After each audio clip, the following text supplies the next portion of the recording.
Mulai ya. Selamat pagi.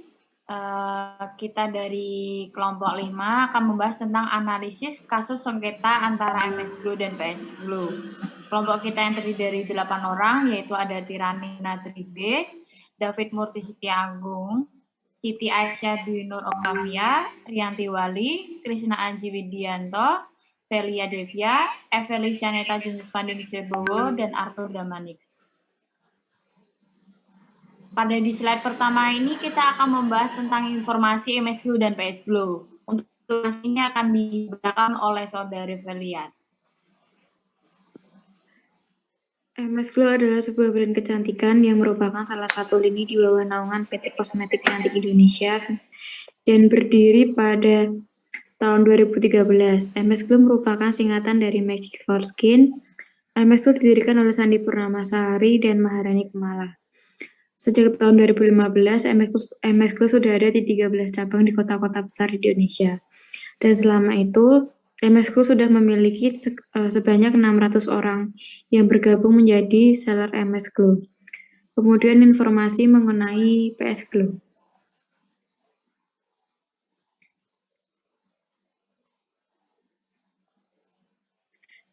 PS Glow merupakan sebuah brand kecantikan yang didirikan oleh Putra Siregar pada bulan Agustus 2021. Sejak kemunculannya pada tahun 2021 yang lalu, PS Glow sudah merilis beberapa produk kecantikan. Bahkan PS Glow juga memberikan produk kecantikan untuk pria. Putra Siregar, sang pemilik, memastikan bahwa produk-produk PS Glow sudah melalui uji dari Badan Pengawas Obat dan Makanan yaitu BPOM. Selain itu, produk-produk dari PS Glow terbuat dari bahan-bahan organik sehingga aman untuk digunakan untuk wanita hamil dan menyusui sekalipun. Kemudian PS Glow juga merilis beberapa produk kecantikan seperti Red Jelly, Purple Jelly, DNA Salmon, Lifting Serum, dan Whitening Serum. Terima kasih. Baik, terima kasih untuk kalian sudah membacakan tentang informasi MS Glow dan PS Glow. Di sini kita bisa menyimpulkan untuk informasi ini bahwa MS Glow dan PS Glow merupakan brand kecantikan yang memiliki beberapa produk kecantikan yang berada di Indonesia yang sudah dikenal oleh banyaknya masyarakat yang sudah tidak asing. Untuk pada slide yang selanjutnya kita lanjut kepada pembahasan. Pada slide pembahasan yang pertama kita akan membahas tentang kronologi kasus sengketa antara MS Glow dan PS Glow. Pada slide pertama kita akan dibacakan oleh Saudara Rani, waktu dan tempat dipersilahkan. Kronologi kasus sengketa antara MS Glow dan PS Glow. Yang pertama, gugatan di Pengadilan Negeri Medan, Maret 2022. Septia Siregar selaku pemilik PS Glow menolak untuk diajak bekerja sama dengan Sandi Purnamasari selaku pemilik MS Glow dan memilih meluncurkan produk PS Glow pada Agustus 2021. Kasus ini bermula saat Septia Siregar berencana meluncurkan produk kecantikan miliknya, yaitu PS Glow. Septia Siregar mengeklaim bahwa sebelum peluncuran produk PS Glow, pemilik MS Glow, Sandi Purnamasari, sempat menghubunginya melalui DM Instagram untuk mengajak bekerja sama, tepatnya pada September 2019. Namun, Septia memutuskan untuk meluncurkan produk PS Glow pada Agustus 2021 tanpa menggandeng Sandi. Setelah itu, Sandi Purnamasari merasa keberatan karena nama PS Glow dinilai mirip dengan MS Glow. Kemudian, Sandi Purnamasari mengajukan gugatan ke Pengadilan Negeri Medan pada Maret 2022 dan dalam putusannya, pada 13 Juni 2022, MS Glow dinyatakan menang dan Majelis Hakim memutuskan untuk membatalkan pendaftaran merek PS Store Glow dan PS Store Glowman. Yang kedua, Sandi Purnamasari melaporkan Putra Siregar ke Bareskrim pada Maret 2022. Sandi Purnamasari melaporkan Putra Siregar melakukan kejahatan terkait merek atas pelanggaran pasal 100 ayat 1 dan 2, pasal 101 ayat 1 dan 2, serta pasal 102 Undang-Undang Republik Indonesia Nomor 20 Tahun 2016 tentang merek dan indikasi geografi. Tak hanya menggugat pengadilan, Sandi Purnamasari juga tak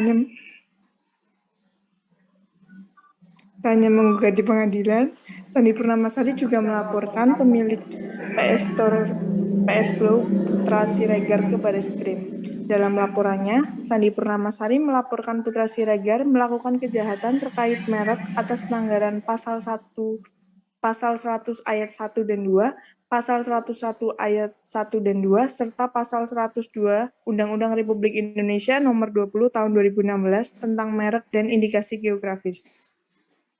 Putra Siregar juga dikenakan dugaan kejahatan terkait rahasia dagang atas pelanggaran pasal 17 Junto, pasal 13 dan pasal 14 Undang-Undang Republik Indonesia Nomor 30 Tahun 2000 tentang rahasia dagang. Putra Siregar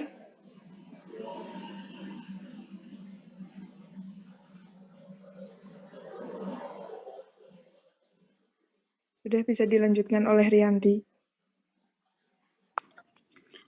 Yang ketiga, gugatan di Pengadilan Niaga Surabaya, April 2022.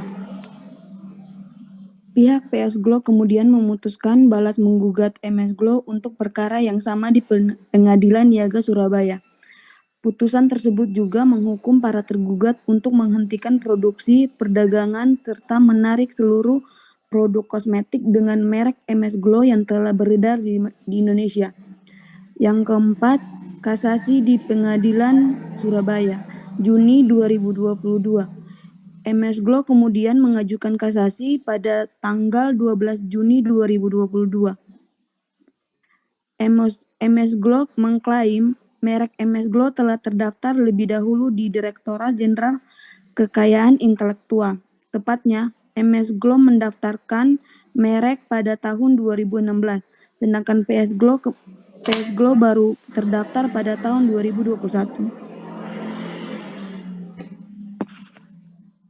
Baik, terima kasih. Berikut pembahasan tentang kronologi tentang MS Glow dan PS Glow. Untuk selanjutnya kita akan lanjut pada fakta-fakta tentang MS Glow dan PS Glow sengketanya. Pada poin yang pertama akan dibacakan oleh David. Waktu dan tempat kami persilahkan.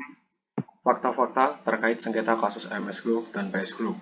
Yang pertama, Sandi Purnamasari sempat mengirim pesan Septa Siregar untuk mengajak kerjasama. Sandi Purnamasari pernah mengirimkan pesan pribadi melalui DM Instagram ke Septia Siregar pada 22 September 2019 lalu. Dalam tanggapan layanan dibagikan Septi, Sandi mengajaknya berkenalan dan menawarkan kerjasama di bidang kecantikan. Bahkan, Sandi juga langsung menawarkan salah satu pabrik kosmetik yang dimilikinya, masih di tanggal yang sama. Septia membalas DM tersebut. Istri Putra Siregar tersebut tak langsung mengiyakan tawaran Sandi. Ia justru menanyakan apakah produknya kelak akan langsung didaftarkan ke Badan Pengawas Obat dan Makanan atau tidak. Namun, Sandi tak tampak memberikan balasannya. Yang kedua, PS Tour merilis produk PS Glow pada Agustus 2021. Putra Siregar selama ini dikenal sebagai juragan ponsel sekaligus pemilik PS Tour. Meski bisnisnya di dunia ponsel sudah merajai, ternyata ini rupanya belum puas dan kembali mengepakkan sayapnya di bisnis yang lain. Uniknya, Putra Siregar yang juga dikenal sebagai YouTuber memilih bisnis kecantikan dan kesehatan. Hal ini pun langsung menimbulkan kontroversi di tengah masyarakat, karena nama produk kecantikan Putra Siregar dianggap mirip dengan produk kecantikan Sandi dan Maharani Kemala.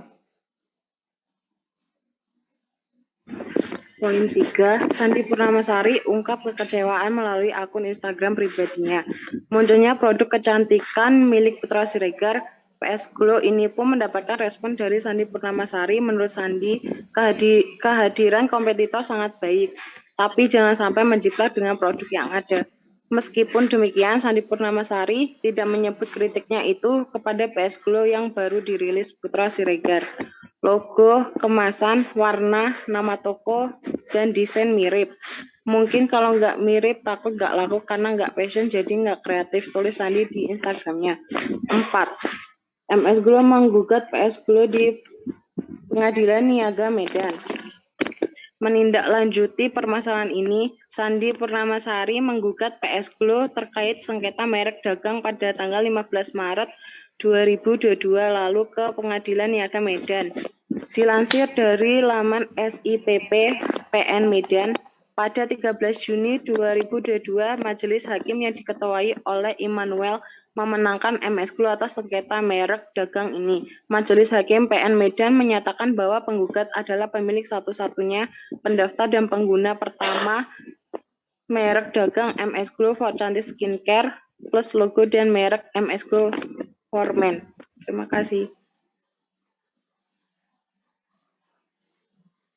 Baik, yang kelima, PS Glow menggugat balik ke Pengadilan Niaga Surabaya.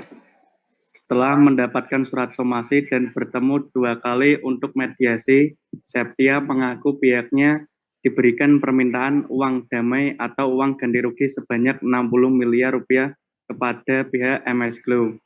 Merasa disudutkan, PS Store pun balas menggugat MS Glow atas sengketa merek dagang di Pengadilan Niaga Surabaya pada 12 April tahun 2022 ini. Yang keenam, PS Glow menang di Pengadilan Niaga Surabaya. Majelis Hakim yang mengabulkan sebagian gugatan PT PS Store Glow Bersinar Indonesia pada 12 Juli tahun 2022 lalu. Putusan menyatakan PT PS Store Glow Bersinar Indonesia memiliki hak eksklusif atas penggunaan merek dagang PS Glow dan PS Store Glow yang telah terdaftar pada Direktorat Jenderal Kekayaan Intelektual Kemenkumham. Selanjutnya, PN Surabaya juga menghukum keenam tergugat untuk membayar ganti kerugian sebesar 37,9 miliar rupiah.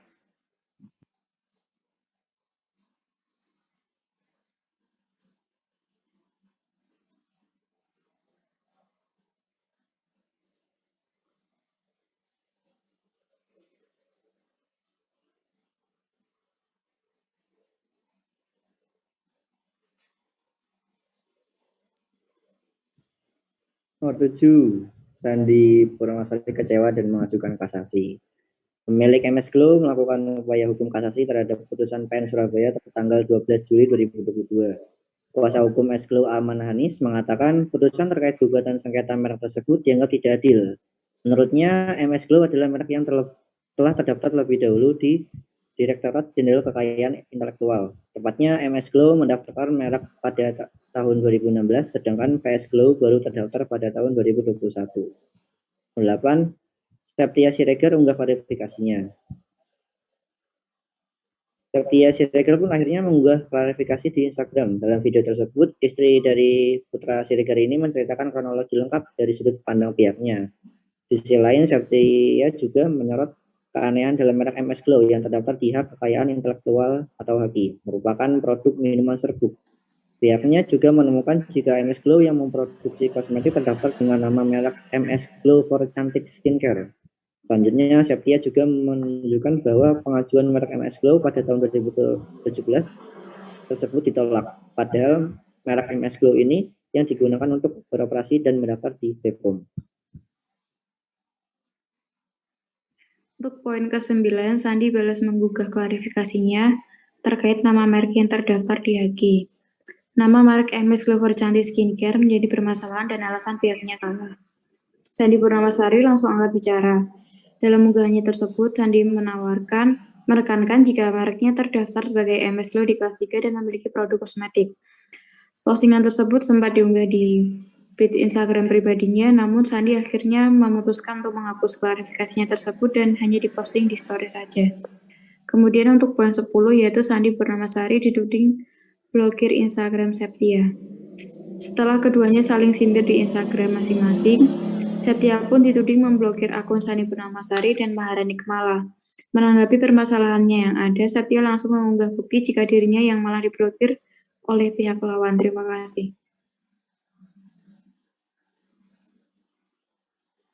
Baik, terima kasih untuk penjelasan dari fakta-fakta sengketa MS Glow dan PS Glow.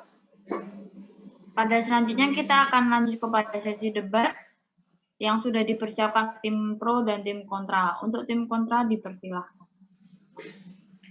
Izin moderator. Silakan. Menurut saya dalam putusan ini saya merasa tidak adil karena kan Sandi Purnamasari sempat menghubungi Septia selaku pemilik PS Glow untuk mengajaknya bekerja sama dengan Sandi, tetapi pihak Septia tidak menanggapi.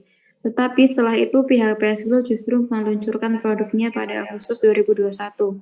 Dalam hal ini, pihak MS Glow beranggapan bahwa produk yang dikeluarkan PS Glow mirip dengan produk yang dikeluarkan oleh MS Glow. Terima kasih.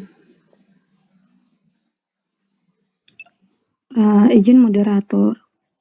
Baik, silakan dari tim Pro. Saya dari tim Pro ingin menanggapi respon dari tim kontrak terkait peluncuran produk PS Glow yang dinilai mirip dengan produk MS Glow itu sendiri. Menurut saya, itu tidak benar. Ya, dikarenakan pihak PS Glow sendiri meluncurkan produk dengan nama dari usaha handphone yang didirikan oleh Putra Siregar, yaitu dengan nama PS Store. Dan produk yang dikeluarkannya pun telah lolos uji BPOM. Jadi tidak berniat untuk menjiplak atau meniru dari produk MS Glow itu sendiri. Terima kasih.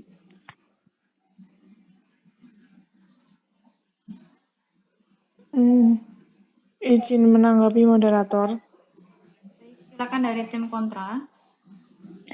Saya tidak setuju dengan respon dari tim Pro karena dalam hal ini produk yang dikeluarkan oleh pihak PS Glow jelas-jelas memiliki kemiripan dengan produk yang dikeluarkan oleh MS Glow seperti logo, terus kemasan, warna, nama toko, dan desainnya mirip.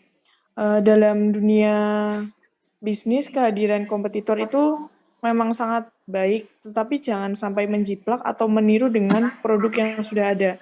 Dan pihak MS Glow sudah mendaftarkan merek terlebih dahulu di Direktorat Jenderal Kekayaan Intelektual pada 2016.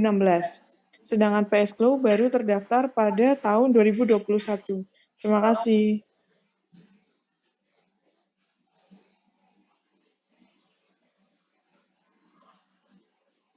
Terima kasih dari tim kontra. Apakah dari tim Pro ada tanggapan? Izin menanggapi moderator. Silakan dari tim Pro.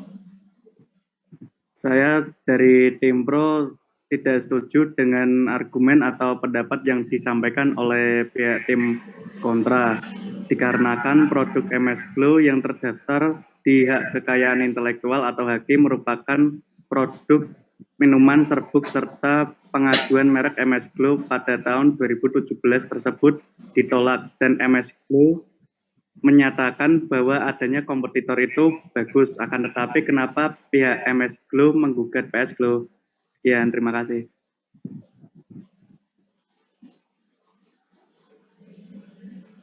Izin menanggapi moderator. Baik, silakan dari tim kontra. Memang benar adanya kompetitor di dunia bisnis itu sangat baik. Tetapi dalam hal ini, alasan pihak MS Glow mengajukan gugatan kepada pihak PS Glow karena produk yang dikeluarkan sangat mirip. Apabila produk yang dikeluarkan tidak seperti ini, dalam artian tidak mirip dengan produk MS Glow, maka tidak akan terjadi permasalahan seperti ini. Kan bisa saja mengeluarkan produk dengan inovasi lainnya, seperti merek yang terdaftar, seperti MS Glow, sudah ada di kelas 3 dan memiliki produk kosmetik.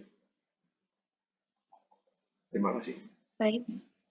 Terima kasih untuk tim kontra dan tim pro untuk pada sesi debat pada saat ini. Selanjutnya kita akan lanjut pada hasil akhir dari sengketa MS Glow dan PS Glow.